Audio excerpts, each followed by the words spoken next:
the willingness to be bold, to be innovative, to be creative, to be, disruptive, to push, and not be willing to say like, yeah, we're gonna, we'll throw a little bit of a spanner in the works and see what happens. That definitely resonates with us. We like that. We think that's our DNA. I think that's your DNA. I was thinking you would tell me that the culture is we just sit around and watch TV at Netflix. I mean, that's the business, right? We do a lot of that.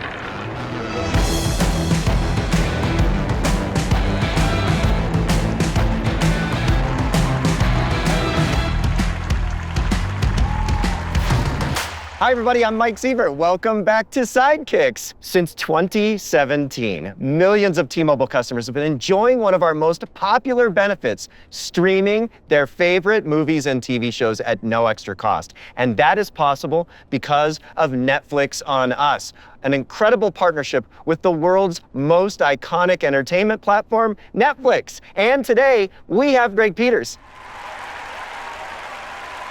Welcome. Thanks for having me. I'm super glad to be here. All right. Well, let's. We're here in Las Vegas filming Sidekicks. We normally film at our headquarters at the Sidekicks Pub. That's named for the original smartphone.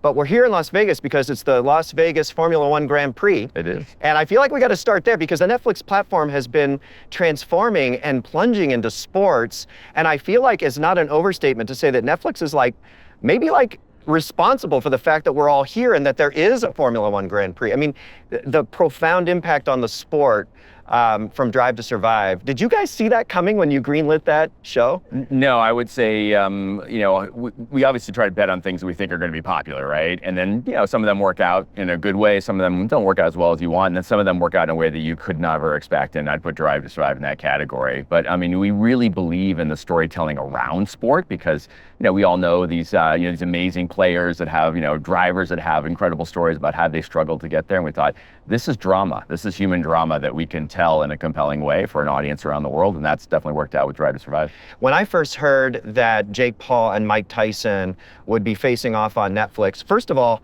I thought you were going to ask me for $40 or something like that. For sure. I literally I clicked in that day and I'm like, I'm going to have to go through some sign-in process. And then it was just playing. So first of all, tell us about the business model. What made you guys to do it? It was huge, right? 65 million streams or something like that. Yeah. What made you decide to do it? How do you think it went? Tell us about the story. Yeah, well, I mean, maybe one starting point is I'm proud that we decided to go ahead and do this because this is the kind of thing when you're doing something new, you never know how it's going to turn out. We had a prediction for the number of people that was going to watch this thing, but we knew the error bars on the prediction was just, were quite wide, right? Because it's just never been done before. And then especially when you get to the point about the business model, we firmly believe that, one of our core propositions to our members is you sign up for Netflix, you can watch whatever you want to watch, right? That's the whole idea. And so we said, let's buck tradition, the standard pay-per-view model, and let's just put it out there and let's see how big an audience we can get. Well, it's going to be bigger than pay-per-view, but how much bigger could it be? Well, it was a lot bigger than we anticipated, way bigger. And we sort of knew that there was some risk associated, but again, I'm excited that we were we just got to lean into that. We got to go find that and figure out by doing essentially what it's going to be. So I would say, for us, we consider this a massive success because now we know, okay, we can do this kind of event. We can bring it to a global audience. We can we can find 100+ million people that will watch this kind of thing.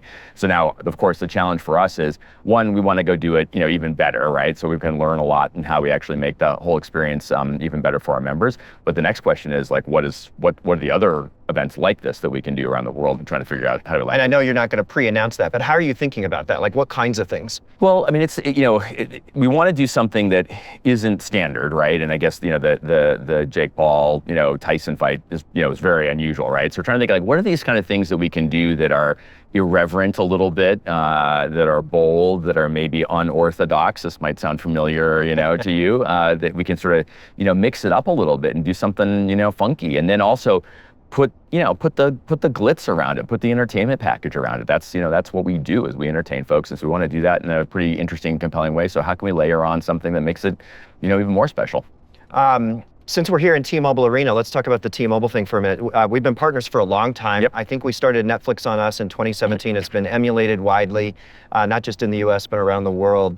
Back then, I can tell you why we wanted to work with Netflix, but why did you want to work with T-Mobile? Yeah, well, the starting point is that there's just a high complementarity to the two services, right? When you think about, you're in the business of connecting people into, the broader internet in the world and et cetera. And we thought, okay, that's something we can attach to. So just that sort of that good match was the starting point. But then the thing on top of that is what I mentioned, which is the willingness to be bold, to be innovative, to be creative, to be, disruptive, to push, and not be willing to say like, yeah, we're gonna, we'll throw a little bit of a spanner in the works and see what happens. That definitely resonates with us. We like that. We think that's our DNA. I think that's your DNA. And so we thought this is a great partner to get out there, who we know won't be, we'll push and we'll try, to do something, creative, and won't be afraid because it's unusual or different or hasn't been done before.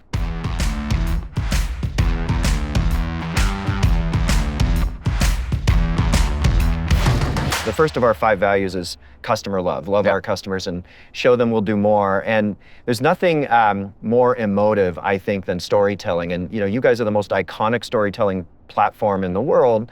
And for us to be able to play a small role in bringing that to millions of T-Mobile customers for free was a really cool privilege. And it's been going on for many years now. And quite successful. And I think there's even more that we can do. So I'm looking forward to. So let's talk about how you've made it so iconic. How do you run this place? Because from everything I hear, it's a really unique culture, starting with co-CEOs, you and Ted, but also just how you've always run it. You've been at the top now for a long time and one of the top jobs. And it's different at Netflix than other companies. What makes the culture unique? And is that part of why the company's been so successful? I definitely think it's part of why the company's been successful. I've been at the company for almost 17 years now, which if you'd asked me when I joined, the probability that I would be at this company or any company for that long, I would have said, I can't even imagine being there that long. But one of the reasons I stayed was because I'd done a bunch of startups and, had seen different cultures. And I thought when I was talking to the folks at Netflix, I'm like, these folks have figured out something different. And I want to know what they have learned through this process. So, I would say a couple thoughts. Everyone talks about execution, strategy, and culture. Those are sort of the 3 pillars of, success as a business. The secret is to have a great business, you got to be great at all of them, right? You can't just have one. You need all of them to be amazing. But I think there is really a hierarchy amongst them, because if you have a great culture, and let's say you're pretty good at strategy and pretty good at execution, the great culture can enable you to get from pretty good in those other spaces to good and then ultimately great. I think it's very hard if you are pretty good at culture but great at those other things to really actually get great at the culture. So I almost see it as like the foundation or the linchpin. And so that's how we've really thought about it and tried to think about how do we have a culture that enables us to be a business that lasts through multiple changes in the business. That's a huge, component, because as the strategy changes, execution changes, which happens all the time.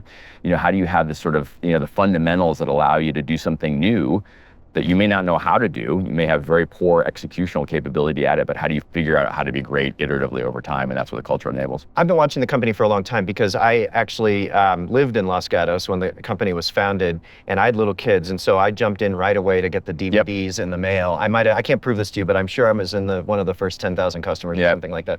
And so I've been watching the company for a long time, and you mentioned bringing about change or seeing change. I feel like seeing the future is one of the themes here that has made Netflix so special. Over and over again, you've bet the farm that the future would be different from the past and gotten there in some ways better or first or both. So how is that wired into the culture? I mean, obviously the people at the top have to be wired that way, but all through the company. Yeah, I think, one thing that happens as companies get big and they get successful is they get careful of that success. And I think that's a real, what I call the success trap, because you built something amazing and the last thing you want to do is go screw it up.